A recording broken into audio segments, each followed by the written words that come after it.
منبر و محراب سے دجال یا امام مہدی رضی اللہ تعالیٰ عنہ یا پھر حضرت عیسیٰ علیہ السلام کے حوالے سے گفتگو جب بند ہو جائے گی، بات پھر نہیں کی جائے گی، دجال کے فتنوں کا ذکر نہیں ہوگا، تو پھر قریب ہے کہ امام مہدی اور حضرت عیسیٰ علیہ السلام اور دجال یہ آ جائیں گے۔ اور فتنہ اتنا شدید ہے دجال کا کہ اس فتنے کے حوالے سے تمام انبیاء نے اپنی اپنی امتوں کو آگاہ فرمایا ہے، اور ہمارے نبی علیہ السلام نے بھی فرمایا ہے۔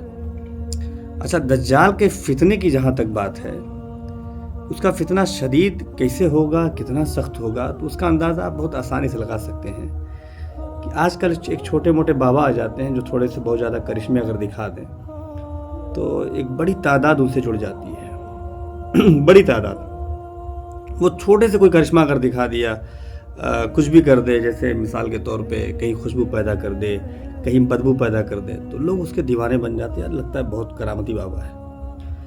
اور دجال چونکہ جب آئے گا تو اہل ایمان جو ہوں گے وہی پہچان سکیں گے، اور ایمان والوں کی خاصیت ہوگی وہ دجال کے اوپر جو وہ لکھا ہوگا کافارہ، اس کو پڑھ لیں گے۔ باقی جو ایمان سے خالی ہوں گے، جو بظاہر مسلمان دکھیں گے، وہ بہہ جائیں گے۔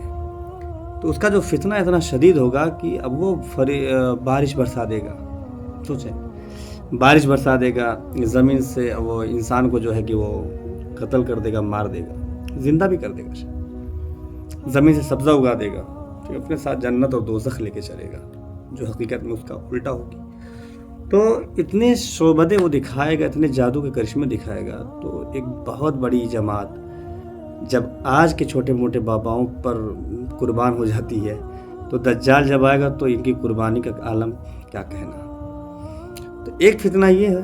اب اس فتنے کی آگاہی جس بندے کو ہوگی وہ اس سے بچ جائے گا۔ آج کل جتنے فتنے ظاہر ہو رہے ہیں وہ سارے فتنے دجال سے ریلیٹڈ ہی ہیں۔ چھوٹا فتنہ، بڑا فتنہ جو بھی ظاہر ہو رہا ہے، یہ دجال کے فتنے کے رشتہ دار ہیں۔ اب یہ ان فتنوں سے جو بچ رہا ہوگا آج کے دور میں، جسے بھی فتنوں، جس شکل میں بھی ہوں، فتنہ کبھی نیکی کے شکل میں ظاہر ہوتا ہے، کبھی فتنہ دکھتا بھی ہے، تو فتنے جو بھی ظاہر ہو رہے ہیں وہ سارے فتنے دجال کے فتنے کے رشتہ دار ہی ہیں۔ اب ان فتنوں سے جو اپنے آپ کو بچا رہا ہوگا، جو بچ رہا ہوگا، جو اپنے آپ کو دور رکھا ہوگا، وہ یقیناً دجال کی فتنوں سے محفوظ ہوں گے۔ اب مسئلہ کیا ہے؟ ایک بڑی تعداد جمعہ میں کب آتی ہے؟ جب خطبہ یعنی تقریر ختم ہو جاتی ہے، دوسری اذان ہوتی ہے، خطبے کے لیے جو ہے امام بیٹھتا ہے، تب یہ صاحب ایک عوام جس کا ایک ذریعہ صرف تھا دین سیکھنے کا، ولی ایک ذریعہ، وہ ذریعہ تھا کیا؟ مسجد کے منبر سے جب تقریر ہوتی تھی، خطاب ہوتا تھا عوام کے لیے، تو عوام کا جو ایک ذریعہ تھا علم دین حاصل کرنے کا، وہ ایک صرف یہی آسانی تھا کہ ہفتے میں ایک دن بیٹھ جائے اگر تو اچھا خاصا وہ دین سیکھ لے۔ ٹھیک ہے، وہ جہاں سے دین سیکھ لے جن جگہوں سے امام شعور و فکر رکھتا ہو اور بہترین خطاب کرتا ہو۔ ورنہ ہمارے جمعہ مسجدوں کا بھی حال یہی ہے کہ وہ آدھے گھنٹے کے تقریر واقعات کی نظر ہو جاتے ہیں، اور واقعات سے نتائج کیا ملتے ہیں کچھ پتہ نہیں چلتا ہے۔ مگر عوام کے لیے بہترین ذریعہ جو تھا وہ جمعہ، مگر اس کو بھی عوام نے ترک کر دیا۔ جمعہ ایک ہفتے میں ایک دن آتا تھا، تو اس کو بھی وہ لوگ بائیکاٹ کر کے وہ دوسری اذان کے بعد آتے ہیں۔ تو اب اس مسجد کے ممبر سے اگر دجال کا ذکر ہو رہا ہو، دجال کی بات ہو رہی، دجال کے فتنوں کی بات ہو رہی ہو، یا حضرت امام مہدی کے ظہور کی، حضرت عیسیٰ کی آمد کی بات ہو رہی ہو، تو اس سے پتہ چلتا کہ کیا کیا ہوگا، فتنے کیسے ہوں گے، برکتیں ان کے آنے کی کیا ہوگی، کیا خوشخبریاں ہیں، کیا بشارتیں، سب کچھ ملتا۔ مگر اس نے اس کو چھوڑ دیا اور پوری زندگی جمعہ کے دوسرے اذان کے بعد یہ حاضر ہوتا رہا۔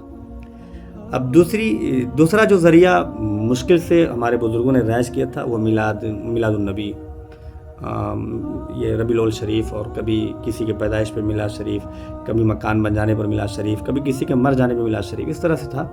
اس میں بھی ایک ذریعہ تھا، میلاد کے ذریعے بھی دین سیکھنے کا ایک حسین موقع تھا۔ تو ہمارا نوجوان اس موقع کو بھی گواہ کر کے جو ہے نعت نبی کے وقت میں بیٹھتا ہے، چونکہ نغمہ سنجی ہوتی ہے اور اس میں بہترین ترنم، اور اس میں بیٹھ کر کے اپنے ذہن کو لطف دے رہا ہوتا ہے۔